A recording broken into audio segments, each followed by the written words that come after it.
Hello aspirants. UPSC ప్రతిసారి కూడా previous year papers నుంచి కొన్ని క్వెషన్స్ రిపీట్ చేస్తూ ఉంటుందన్న విషయం మీకు తెలుసా? తెలీదా? తెలుసుకుందామండి. ఒకటి గుర్తుపెట్టుకోండి, యూపీఎస్సీ కేవలం సివిల్ సర్వీసెస్ ఎగ్జామ్ మాత్రమే కండక్ట్ చేయదు. మనకి సీఏపీఎఫ్ ఎగ్జామ్ కండక్ట్ చేస్తూ ఉంటుంది. సీడీఎస్ ఎగ్జామినేషన్ కండక్ట్ చేస్తుంది. అలాగే వేరియస్ అదర్ ఎగ్జామినేషన్స్ కండక్ట్ చేస్తూ ఉంటుంది కాబట్టి దాంట్లో ముఖ్యంగా సివిల్ సర్వీసెస్ మనకు చాలా ఇంపార్టెంట్ అనమాట.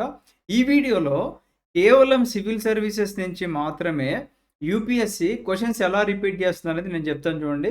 ఫస్ట్ మీరు ఇక్కడ చూడండి. ఇది 2018లో అడిగిన క్వెషన్. సో, మనకి రైట్ టు ప్రైవసీ అనేది చాలా ఇంపార్టెంట్ అని మనకు తెలుసు. సో, 2018లో క్వెషన్ ఎలా అడిగారు చూడండి.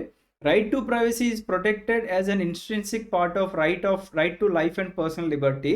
Which of the following constitution of India correctly and appropriately imply the above statement అని చెప్పేసి అన్నారు. మనకి రైట్ టు ప్రైవసీ ఎక్కడ ఉంటుందండి? ఆర్టికల్ 21లో కాబట్టి ఇక్కడ థర్డ్ ఆప్షన్ అనేది మనకి కరెక్ట్ అనమాట, సి. సో, ఇదే మళ్ళీ మనకి రిపీట్ అవ్వకుంటూ 2021లో అడిగారు. అంటే 18లో అడిగారు, 19, 20 గ్యాప్ వచ్చింది, 21లో అడిగారు.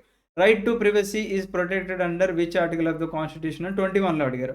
మళ్ళీ 22, 23 గ్యాప్ వచ్చింది, 24లో అడిగారు చూడండి. Under which of the following articles of the constitution of India the supreme court of India plan the right to privacy అని చెప్పేసి అన్నారు. సో, ఇలా మీకు ఇంకా మోర్ ఇన్ఫర్మేటివ్ వీడియోస్ కావాలి అనుకుంటే మీరు కింద కామెంట్ సెక్షన్‌లో వీడియో అని కామెంట్ చేయండి. ఖచ్చితంగా ఇంకా దీని గురించి మనం ఫర్దర్ సిరీస్ అనేది చేద్దాం. Thank you.